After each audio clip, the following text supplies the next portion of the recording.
Apresentarei para vocês uma parte, somente a arte gráfica da extensa obra do artista francês Henri de Toulouse-Lautrec, um dos mais importantes representantes do pós-impressionismo. A arte gráfica diz respeito ao desenho, ao uso de linhas sobre uma superfície plana. A ilustração, a impressão e as várias formas de gravação pertencem a esta categoria. Me vesti com trajes do século XIX para homenagear o nosso pequeno artista. Ele adorava a companhia feminina, apreciava suas vozes e gestos e o frufru e o colorido das suas saias volumosas e também a ausência delas. Henri de Toulouse-Lautrec era herdeiro de uma linhagem aristocrática francesa. Nasceu na cidade de Albi, sul da França, no ano de 1864, no Palácio de Busque, guarnecido de torres e alamedas.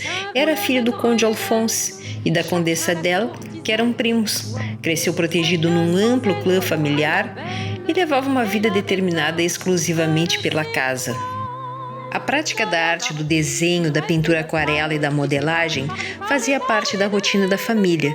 E o conde cultivava a amizade com artistas. Frequentemente levava Lautrec ao ateliê de René Princetot, seu primeiro mestre. A criação e o envolvimento com animais também eram um passatempo da família e aparecerá em diversas pinturas e desenhos de Lautrec. Quando tinha 17 anos, Lautrec vai para Paris com a mãe, por orientação do mestre Princetot, para aperfeiçoar seu aprendizado de arte clássica no estúdio de Léon Banin, um dos mais famosos retratistas da França e defensor das formas acadêmicas. Um ano depois, ainda sob a supervisão da mãe, tomou como mestre Fernand Cormon, cujo estúdio ficava em Montmartre.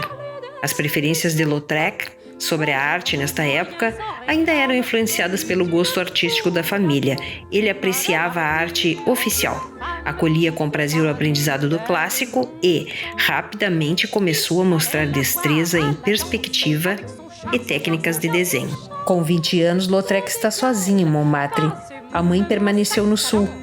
Nestes tempos, ele ainda sonhava em ser admitido na Escola de Belas Artes, em ganhar o Prêmio de Roma, em ter pinturas aceitas nos salões de arte, o que causaria um certo orgulho na família, e o conduziria a pintar retratos bem pagos, encomendas oficiais, mas, ao mesmo tempo, ele quer causar impacto.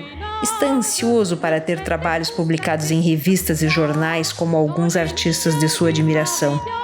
Ele se tornava aberto a toda a influência à sua volta. Lautrec tinha se esforçado para atingir uma representação da realidade, mas agora acrescentava o elemento anedótico da crítica social no seu trabalho. Ele buscava a publicidade. Parecia disposto a se entregar para a arte e absorver todas as influências de Montmartre, este bairro cujos habitantes eram as pessoas menos privilegiadas de Paris, trabalhadores da classe operária, lavadeiras e também prostitutas e marginais, mas que tornou-se ao mesmo tempo reduto de artistas, poetas e músicos que migravam para lá em busca de aluguéis baratos. Por conta disso, para agradar esse público, abria-se por toda parte bares, salões de bailes, cafés e cabarés. Lautrec não gostava de estar sozinho, então acompanhava seus colegas de ateliê na exploração destes lugares e aos bailes de máscaras, que era a mais recente mania de Paris. Diante de uma realidade tão diferente da que conhecia e atraído pelos novos experimentos artísticos, ele vai aos poucos deixando para trás os sonhos da família e outrora seus para tornar-se testemunha da vida noturna de Montmartre. Lautrec viveu no século XIX, época de grandes rebuliços na Europa, de revoluções e invenções, do fim das monarquias e do surgimento das democracias, dos novos movimentos artísticos e literários, de avanços tecnológicos e econômicos.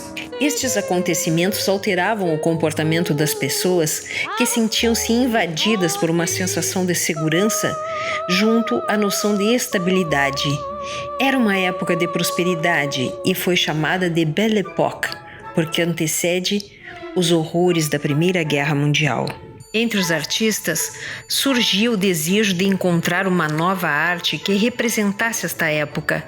Nascia a Art Nouveau, ou Style fin de siècle, cuja principal característica era a decoração. Toda a produção artística lembrava uma mercadoria. Os cartazes apoderaram-se desta ideia. A publicidade comercial começava a atrair a clientela pelo poder de sugestão da imagem, penetrando no grande público por intermédio das artes gráficas. Lautrec está presente neste momento histórico da arte comercial, da arte decorativa, da arte democrática, e sua arte está relacionada a esta condição histórica. Porém, ele está em Montmartre, e as ilusões da Belle Époque são desmascaradas na sua arte. Ele registra a realidade de personagens reais das casas noturnas, imortaliza dançarinas e dançarinos, atores e atrizes de teatro, cantoras e cantores, prostitutas e atendentes de bares. E os representa com poucas linhas, sem perder os traços fisionômicos e muito menos a expressão dos seus rostos, a leveza e a agilidade dos seus movimentos. Aliás, Lautrec era atraído pela beleza do movimento. Além do movimento das dançarinas e de outros artistas, não lhe escapavam aos olhos, e também ao lápis, os circos, as corridas de cavalo e de bicicleta. Alguns atribuem seu fascínio pelo movimento a uma resposta psicológica aos longos períodos de imobilização dos seus 13 e 14 anos de idade, quando fraturou o fêmur esquerdo e no ano seguinte o direito, e por ser doentio e frágil, o que o impossibilitava de praticar esportes. Ele sofria de uma doença genética rara e por isso tinha baixa estatura, pernas curtas e fragilidade óssea. Mas para a Paris de fin de siècle não há espaço para limitações, e sim para transformações. A sociedade francesa quer entretenimento e espetáculo. A Arte Nouveau quer a arte em qualquer lugar. E Lautrec quer estar em evidência. Lautrec já havia se interessado pela produção popular. Produziu programas de teatro, capas de revistas, cardápios, leques pintados, desenho para as revistas, convites de exposição e até um projeto para uma janela vitral Tiffany, quando começou a produzir as primeiras litografias. E neste mesmo ano produz o primeiro cartaz, o Moulin Rouge Lagueleu. O cartaz era um campo que prometia sucesso, e Lautrec aproveitou a possibilidade que lhe foi oferecida.